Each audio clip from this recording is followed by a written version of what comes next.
അധ്യായം 8. ദൈവം നോഹയെയും അവനോടുകൂടെ പെട്ടകത്തിലുള്ള സകല ജീവികളെയും സകല മൃഗങ്ങളെയും ഓർത്തു. ദൈവം ഭൂമിമേൽ ഒരു കാറ്റടിപ്പിച്ചു, വെള്ളം നിലച്ചു. ആഴിയുടെ ഉറവുകളും ആകാശത്തിന്റെ കിളിവാതിലുകളും അടഞ്ഞു. ആകാശത്തു നിന്നുള്ള മഴയും നിന്നു. വെള്ളം ഇടവിടാതെ ഭൂമിയിൽ നിന്ന് ഇറങ്ങിക്കൊണ്ടിരുന്നു.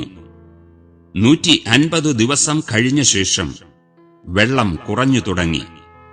7-ാം മാസം 17-ാം തീയതി പെട്ടകം അരാരാത്ത് പർവ്വതത്തിൽ ഉറച്ചു. 10-ാം മാസം വരെ വെള്ളം ഇടവിടാതെ കുറഞ്ഞു. 10-ാം മാസം 1-ാം തീയതി പർവ്വത ശിഖരങ്ങൾ കാണായി.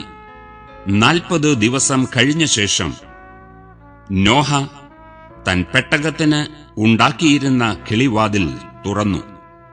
അവൻ ഒരു മലങ്കാക്കയെ പുറത്തുവിട്ടു. അത് പുറപ്പെട്ട് ഭൂമിയിൽ വെള്ളം വറ്റിപ്പോയതുവരെ പോയും വന്നും കൊണ്ടിരുന്നു.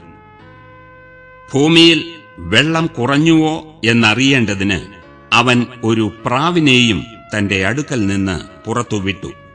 എന്നാൽ സർവ്വഭൂമിയിലും വെള്ളം കിടക്കൊണ്ട് പ്രാവ് കാൽ വെപ്പാൻ സ്ഥലം കാണാതെ അവന്റെ അടുക്കൽ പെട്ടകത്തിലേക്ക് മടങ്ങിവന്നു.